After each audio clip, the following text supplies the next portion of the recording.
Josh Will joins us now.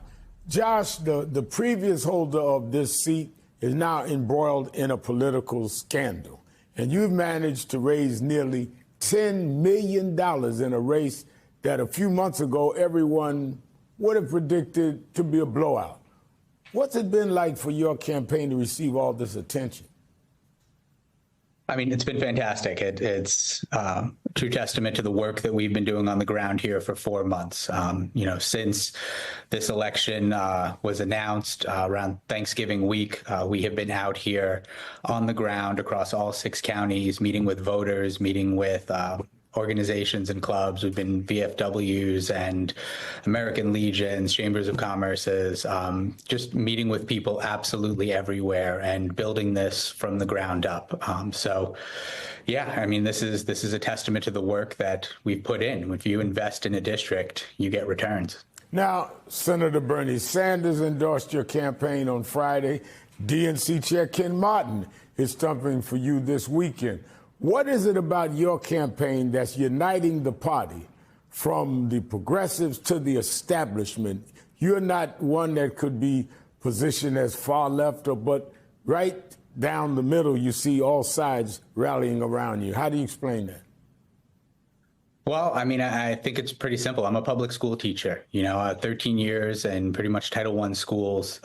We don't pick and choose which kids we serve. We serve every child, every family, every day. And, that's what I brought to this race. And it's a shame that that's a novelty these days. Every representative should be here to serve and represent every last person in their district. That's the race that we're running. That's my pledge to the people here in District 6. And, the response to it from the people on the ground, the voters and the residents, as well as, the members of the party that we've met along the way who've come on board. Again, it's feels fantastic, but it's a testament to the work that we're doing for the people here. Now, as we mentioned, you're running in a district that is heavily Republican. What do you want voters to know about you and why you are running? So, again, I came from education. So I came into this because of the threat to the Department of Education. The impact that eliminating the federal Department of Education would have on schools here in Florida would be devastating. We have some of the lowest per student funding in the country. And so the federal funding makes up a much larger percentage of our budget here. To lose that money, which is what will happen if it's given to the state, because our governor is Ron DeSantis and he will take every last dollar he can out of our public schools, would result in school closures, school consolidations, increases in class sizes. That's not a partisan issue. It was something that I felt needed to get out to every person in this district to understand the implications. And since we've gotten here, I found that, there's much more urgent matters for a lot of the residents. More than 25% of our district is age 65 and above.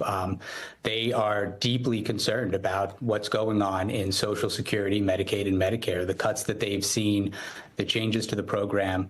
Our veterans here felt the impact of those cuts in the VA immediately. Within 48 hours, they were having their doctor's appointments, scheduled procedures and operations pushed back 4 to 6 months. There is an immediate threat to people living here in this district, and they want someone in Washington fighting for them. Now, before I let you go, we've been hearing a lot about noisy town halls and a real sense Americans are frustrated with the chaos of Trump's second term so far. What are you sensing from voters on the ground right now, and what kind of message do you think Floridians are going to send on this Tuesday?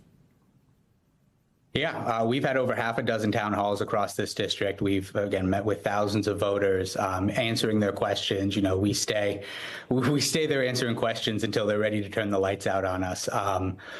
People want representation. They want someone working for them. That's what this job is. My opponent keeps saying over and over, he's here to serve Donald Trump. And I'm here to serve the people. And they see the difference, and it resonates with them. We have Republicans and independents coming out to these town halls, showing their support because they want someone fighting for them in Congress. And I sense you've had these values as a teacher and throughout your journey. So it's very interesting to hear you talk. Well, I'll tell you. I mean, part of my journey is when I was 17 years old, I picked up a copy of Go and Tell Pharaoh. And, as a young man, reading about your early life and your activism was incredibly inspiring, sir. Wow. Go and Tell Pharaoh I wrote 28 years ago, my first. New comments today from Congresswoman Elise Stefanik after President Trump pulled her nomination for UN ambassador. Now, Stefanik will return to the House and says she's being a team player. The political realities are what they are, and it's very important that we have every single vote in the House. So I'm proud to be stepping up as a team to support the American people to get this done and to continue to support President Trump. And I believe that we will deliver results as we always have. So I am honored to be a leader once again in the Republican Party to deliver and put the American people first. Joining me now, Democratic Congresswoman from Florida, Debbie Wasserman Schultz, a member of the House Appropriations Committee. Congresswoman, good to see you again. This is becoming a very pleasant habit. But Stefanik said that they need every Republican seat in the House. Are you surprised the GOP is that concerned? Because she seemed to have been on a glide path, if you will, to confirmation. Alex, this is a clear admission by Donald Trump himself when he tweeted the other day that he was pulling her nomination because he was worried that they would lose her seat. Let's be clear. Stefanik won her seat by 21 points. A seat like that should be guaranteed to have whoever the Republican nominee is to win a special election. But we're seeing Democrats win special elections all over the country, 13 out of 14 since November when Trump was elected, because Trump is destroying the Republican brand. He has built an agenda that is focused on slashing health care for millions of vulnerable people, on firing veterans and withholding services for veterans. There are two special elections that happen on Tuesday in Florida in seats that are even more red. That should not be on the radar for Democrats, but are, because what Republicans are doing under Donald Trump is devastating to our economy and to people's kitchen table economies. Can you tell me what you're hearing about those two special elections, what the expectations are? They're in very red districts. We should say that. Oh, when I say red, Trump won the CD1 district in Pensacola by 37 points, and the CD6 by 30 points. So we've got between these two districts 300,000 people on Medicaid, 2/3 of them are children, and Republicans are getting ready to slash Medicaid by hundreds of millions because they want to make room for tax breaks for millionaires and billionaires. They're cutting the VA. In the Panhandle district, there are tens of thousands of veterans. That's a military and veterans-focused district. They're not responding too kindly to having their services taken away and cuts to the military occur. The list goes on. Social Security and Medicare. We have the largest percentage of seniors of any state in the country. And if you're talking about an administration that Elon Musk is leading for Trump to cut Social Security, Medicare, and Medicaid, then no wonder all of these races are in jeopardy. Elise Stefanik is staying in the House because they were worried about losing a seat that she won by 21 points.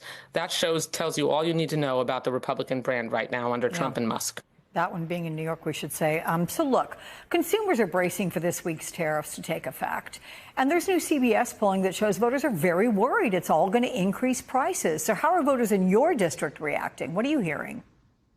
Look, the prediction by economists is that the average increase in prices from the Trump tariff tax will be about $1,200 for every American. The increase in cost for a car will be about $3,000.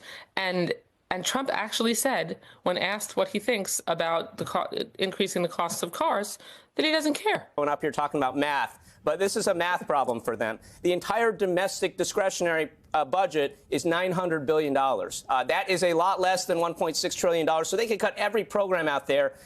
They still wouldn't have the cuts they need. That is why they have to go after these mandatory spending programs, as we call them, Social Security, Medicare, Medicaid. They've already announced massive cuts to Medicaid. Now they're looking at Social Security because even that's not enough. And we have to remember that this is all about tax cuts for the very wealthiest out there. I mean, you mentioned that less than 1% of Social Security payments in recent years were identified as fraud, and that's according to a Washington Post report. So you make the point. They could cut all of these programs, and they still wouldn't have it unless they went after Social Security, Medicare, and Medicaid. So why is it that your Republican colleagues are continuing to lie to the American people? Speaker Johnson goes on TV week after week and says, Democrats are lying to you. We are not trying to cut Social Security. We are not touching Medicaid. But we can see for ourselves, if we just listen to what they are saying and watch what they are doing, that's the only conclusion to draw. Look, if you're talking about my colleagues on the Republican side of the aisle, I think a lot of them right now are running scared of Donald Trump. And that's the reality. They're scared of Donald Trump and Elon Musk.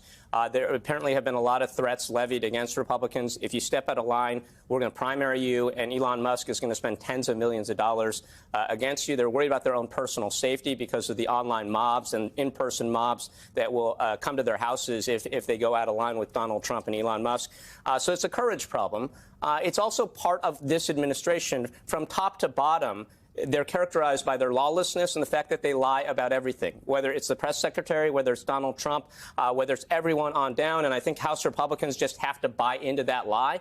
And that's the unfortunate reality we're dealing with right now. We can clearly see they're going after Social Security, yet they're lying about their agenda. And again, it helps us to remember this is not about efficiency. It's about finding a lot of spending cuts right now so they can pass their tax cuts. For the billionaires, Michael, for the billionaires. Oh, my goodness. We need billions more. Billions. You can see Trump continues to lose in this special election battle, and he's losing on multiple fronts. Even before these special elections officially happen, the losses start early, and they start in a couple ways. One, Trump is already losing because it's forcing his party to divert resources that you want to be building up now for 2026 and in 2028. And you don't want to have to deal with special elections in many cases. But if it's, if your party isn't collapsing and the American people don't hate you and it's in a quote unquote safe district, you kind of just do it. Like when Biden became president and he did pull a few people out of the House back in 2020, 2021, he picked people from safe districts.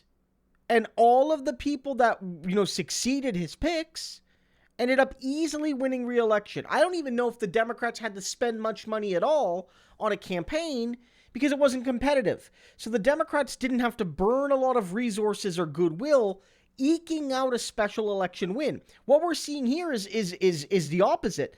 Democrats are raising a ton of money, forcing Republicans to burn their treasure chests 2 years in advance of the midterms. But it's also a victory because it's so bad for Republicans that they have to change their entire strategy going forward.